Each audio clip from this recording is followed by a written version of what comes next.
Kicking it off with a super chat from Zeno saying, I think he has a couple in here today. Does Dez Bryant ever get signed with the Cowboys or another team? Dez Bryant will at one point sign with the Cowboys. It will be a one-day contract to retire for the only team he's ever loved, the only team he's ever wanted to play for. Do I think he plays again for the Cowboys? No, probably not, although it is technically possible. But yeah, he'll retire, I think, as a member of the Dallas Cowboys. All right, from my alleged burner account, where does the Cowboys' defensive line rank among the NFL with depth included? Also, if Hill gets cut, does he make the practice squad? Yeah, I probably should have thought more about where that Cowboys' defensive line ranks. I mean, I feel a lot better about the unit. It's a little bit of an older unit. McCoy and Poe and Griffin and Crawford and Smith will, if they haven't already, will all be on the wrong side of 30 when the season really gets going. I feel good about it. It's not the best, but I think it is definitely above league average right now. So maybe top 10, maybe just outside, but I think somewhere in that range. As for Tristan Hill, I mean, the Raiders might poach him since Rodman keeps getting the gang back together, but I think there is a chance if he were to get cut, he could make it down to the practice squad. Zeno saying Romo Hall of Fame or Dak wins 2 Super Bowls first. Which one happens first or neither? I mean, if we're playing the odds here, guys, it's neither at the top, then Dak, then Romo. The only way Romo gets in the Hall of Fame, folks, is if they include his broadcasting as part of it, which I think they might down the road. As a pure player, Romo is not getting in. Now, you guys know how I feel about him, but he is not making the Hall of Fame. Winning Super Bowls is a lot. I think we don't realize that. But it is more likely than Romo getting the Hall of Fame because Romo is just not going to. All right, Daniel Crotty, how much is Dak going to cost if the Cowboys win the Super Bowl? The correct answer is yes. All of it.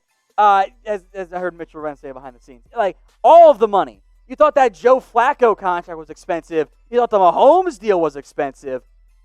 Dak's going to beat it. Because what are you going to do? Not pay the quarterback who just won the Super Bowl for you? Like, that's the only option you have. You can tag him, only keeps getting more expensive. So, yeah, it's going to be obscenely expensive if the Cowboys were to go out and win the Super Bowl and still have not paid Dak Prescott. Now, by the way, in this hypothetical scenario, both of these guys would have one Super Bowl because Aaron Rodgers has only won a Super Bowl. So I've seen some questions before about Aaron Rodgers, kind of ties in.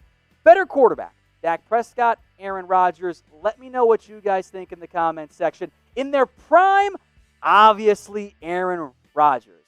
With where they're at in their current NFL careers, one is going upwards, the other is going downwards.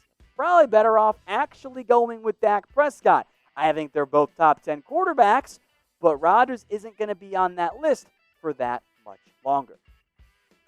All right, Alan Williams, now that we signed Griffin, what do you think the Cowboys' record will be? Great question. Everyone in the comments, feel free to make your own predictions on how many games the Cowboys will win. I have been hovering around that 10.5 game mark. In reality, one individual player that's not a quarterback really isn't worth like multiple wins in most cases. There's just too much variability there. But yeah, I was hovering around the 10.5 over-under. Probably take the over now. Maybe it's 10-6, but I feel pretty good 11-5. This Cowboys team, they should make the playoffs this year. From Zeno saying, where does Romo rank among quarterbacks who never made a Super Bowl? Great question, right? There are a lot of really good ones. He's not on the same tier as like a Damon Harrison. I technically never won one. I'll include it as never won one because it's easier for me to remember who made it, who won and who didn't won. Yeah, Warren Moon, Dan Marino, those Hall of Famer guys, like they're better than Romo. I think that's your top tier. Romo's somewhere in your secondary tier of, I don't know, top 10-ish, top 15, somewhere in that category. Now, we got some deals for you guys today here. Cowboys Backpacks, chatsports.com/Cowboys Backpack. If you're going back to school, you need a new backpack for work or whatever, or your kids are going back to school, they got some deals up to 30% off. Not all of them, but many of them are on sale. Chatsports.com/Cowboys backpack. Also got the little roller backpack, especially if you got to go out on a trip in the near future. Link will be in the comments, and it will be in the description. So all you guys have to do is click and go shop at chatsports.com/Cowboys backpack. I'm going to get to some more Q&A here. First up from Ricardo Mena. Cut Tyrone Crawford, sign Damon Harrison, put him in a defensive tackle. I am on board with signing Damon Harrison. I think we saw a super chat just come in on that as well. I am down to sign Harrison. But I think that cutting Crawford and replacing him with Snacks doesn't actually help you the way you think it does. The value of Crawford is that he can absorb double teams. He can take up blockers on passing downs. He can stop the run from the defensive end spot. Those are things you wouldn't be asking Damon Harrison to do. So if you want to sign Harrison, as Big Country wants to do with his super chat, I'm on board. But cutting Crawford, I don't think that that's a one-to-one replacement type of deal. Now, Big Country says sign Snacks, keep him and Poe around 25 snaps a game. Sure. I do think if you sign Damon Harrison, he makes the team, you're probably cutting Antoine Woods, but I think Damon Harrison's better anyway.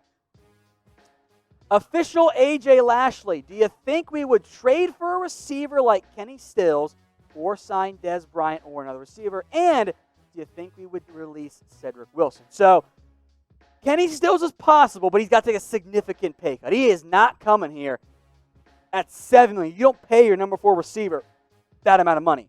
Signing Dez, we've gone over it. Probably not. Another free agent? Maybe.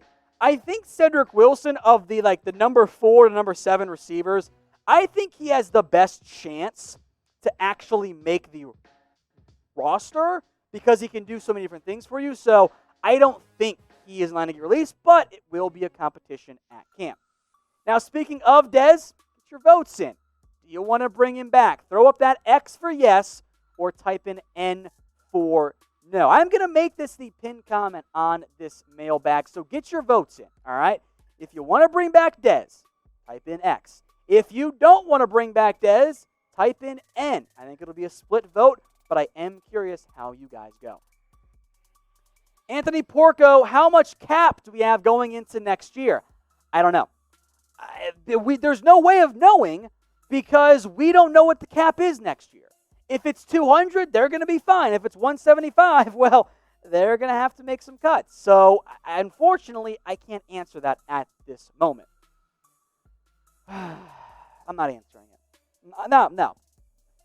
Rico's too busy posting porn on Instagram again. So, no.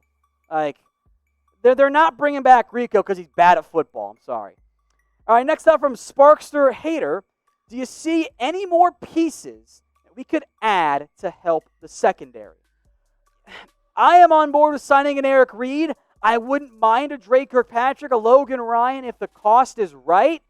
But what you're lacking on this defense, or at least in the secondary, high impact, obvious number 1 guy. Awuzie can be a number 2 corner. You're hoping Diggs will develop, but he is a rookie. It's going to take time. Jordan Lewis, Anthony Brown can hold down that nickel corner role. The safeties are good, not great. You don't have a number 1 corner, and you don't have a dynamic impact game-changing safety. But guess what? You don't find those guys in August. Gary Sanderson says an Anthony Brown trade to the Seattle Seahawks for a 4th-round pick and Ugo Amadi. This is like the stuff that I would pull in Madden. Like you sign the guy, and then you trade him away. I'm not convinced the Seahawks would go about this, but they might, I guess. You're not going to trade Anthony Brown because you guys just literally signed him. The only way you're moving on from Anthony Brown is if he's bad. And if he's bad, you're not getting a 4th-round pick for him. So, guys, I know not all of you like Anthony Brown. You can dread it. You can run from it. The destiny is that Anthony Brown is supposed to be this team's nickel corner. Hey Cowboys fans, thanks for watching the Cowboys Report. If you haven't already, click right here to subscribe to our channel for all the best Cowboys coverage on the internet. That's news, rumors, highlights, mailbags, film studies, and a whole lot more. And I'm making your lives a little bit easier as well with the next Cowboys Report video right here.